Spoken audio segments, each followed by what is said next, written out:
नमस्कार, मैं हूं मोहम्मद इमरान और बात कर रहे हैं हम उत्तर प्रदेश में हो रहे लगातार एनकाउंटर्स की। आखिर एनकाउंटर से सरकार को क्या फायदा है, पुलिस को क्या बेनिफिट है और क्या बदमाशों का समाज में रहना उचित है? न्याय प्रणाली बदमाशों के खिलाफ क्या कार्रवाई कर रही है? कोर्ट कितनी जल्दी फैसला सुनाता है? कोर्ट से बदमाश गवाहों के अभाव में बरी होते हैं। तरह तरह के सवाल हैं और इस सब के बीच जो सबसे बड़ी चर्चा है वो ये है कि योगी आदित्यनाथ उत्तर प्रदेश के जो कि मुख्यमंत्री हैं, उनकी पुलिस, उनकी एसटीएफ मुसलमानों के खिलाफ काम कर रही है, मुस्लिम बदमाशों को मार गिरा रही है। लेकिन अनिल दुजाना का एनकाउंटर होते ही ऐसे लोगों के मुंह पर ये तमाचा है जो इस तरह की अफवाहें फैला रहे हैं, इस तरह का परसेप्शन गढ़ रहे हैं। बदमाश बदमाश होता है, उसकी ना कोई जाति होती है ना कोई धर्म होता है, वो किसी के साथ भी वारदात कर सकता है, चाहे हिंदू हो या मुसलमान हो। अनिल दुजाना को उत्तर प्रदेश एसटीएफ ने मेरठ में मार गिराया। ये मुठभेड़ उस वक्त हुई जब अनिल दुजाना किसी वारदात को अंजाम देने की फिराक में था। पता ये भी चला है कि रणदीप भाटी को अनिल दुजाना ने अपना अगला टारगेट बनाया था और उसका वो मर्डर करने की फिराक में था। क्यों? क्योंकि रणदीप भी बदमाश है। रणदीप से उसकी बहुत पुरानी रंजिश चली आ रही है, जिसको लेकर अनिल दुजाना पूरी प्लानिंग कर चुका था कि किस तरह से उसको कहां पर उसकी हत्या करनी है। अब मैं आपको बता दूं कि लगातार एसटीएफ उत्तर प्रदेश से बदमाशों का सफाया कर रही है। अब तक एसटीएफ ने 187 एनकाउंटर कर दिए हैं। इसका सबसे बड़ा फायदा ये है कि जो प्रदेश में इन्वेस्टर आ रहे हैं वो भय मुक्त होकर अपना व्यवसाय चला सकेंगे, अपनी फैक्ट्री चला सकेंगे और अपने बिजनेस को दिन दुगनी रात चौगुनी तरक्की करा सकते हैं। नहीं तो बदमाशी चलेगी, बदमाश होंगे, अपराध होगा, तो बिजनेसमैन के मन में दिलो दिमाग में डर रहता है कि कहीं कोई उसको लूट ना ले। ऊपर से रंगदारी, उनसे रंगदारी मांगी जाती है। ग्रेटर नोएडा में एलजी, डेवू और होंडा सीएल जैसी कंपनी इसका उदाहरण है।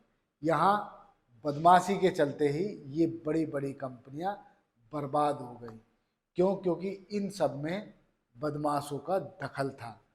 ठेका किसको दिलाना है स्क्रैप का, ये बदमाश तय करते थे और लेने वाले से कमीशन ले लिया करते थे। लेबर का ठेका किसके पास होना चाहिए, ये भी बदमाश तय करते थे। क्योंकि मैनेजमेंट में बैठे बड़े बड़े ओहदों पर लोगों को ये सीधे फोन करते थे और उनको धमका देते थे, यदि जान प्यारी है तो इस आदमी को आप इस चीज का ठेका दे दो।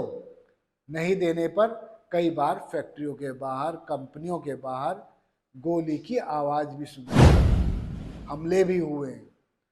कोई बात मान जाए तो भला है, नहीं तो गोली सजा है। इनका तो यही उसूल था।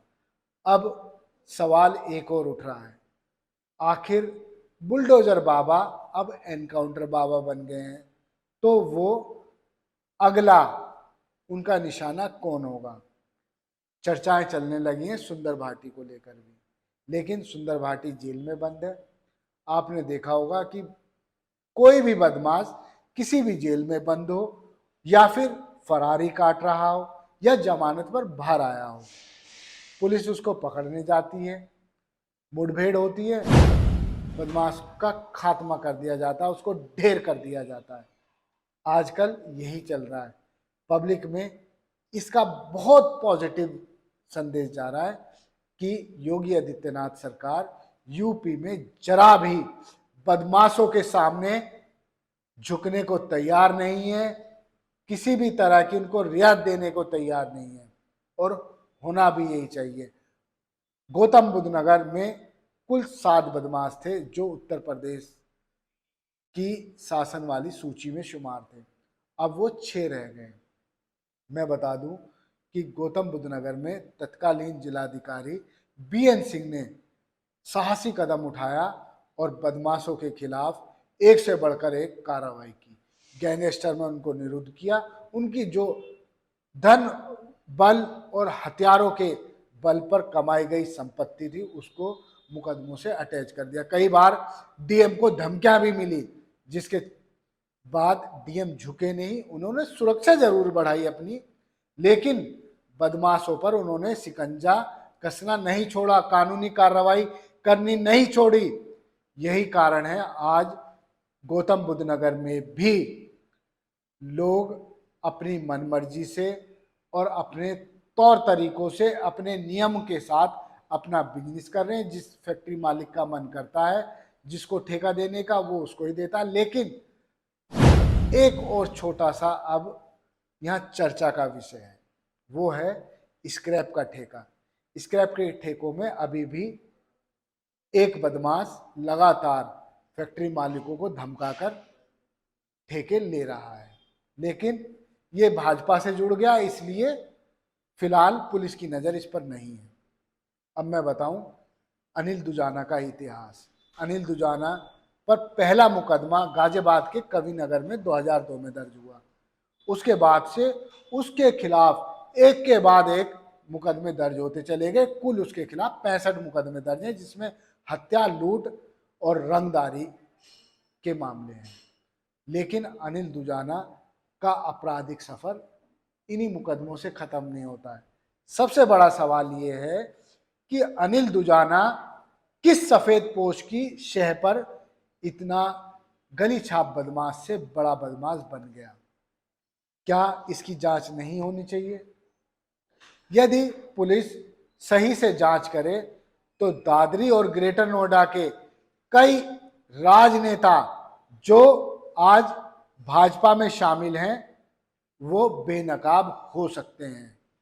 उन्हीं की शह पर पुलिस बार बार इनको छोड़ती रही और उसकी हिम्मत बढ़ती रही। वो व्यापारियों से, बिजनेसमैन से, फैक्ट्री मालिकों से रंगदारी मांगता चला गया, मगर अति का अंत होता है, ये सत्य है। आपने देख लिया, एसटीएफ ने मेरठ में घेराबंदी की, उसने पुलिस पर फायरिंग की, तो पुलिस ने भी जवाबी फायरिंग में अनिल दुजाना को मार गिराया। अब उसके परिजनों ने उसका शव ले लिया है, आज उसका अंतिम संस्कार किया जाएगा। धन्यवाद। इसी के साथ आप देखते रहिए जय हिंद जनाब, और चैनल को लाइक और सब्सक्राइब करना ना भूलें। जय हिंद।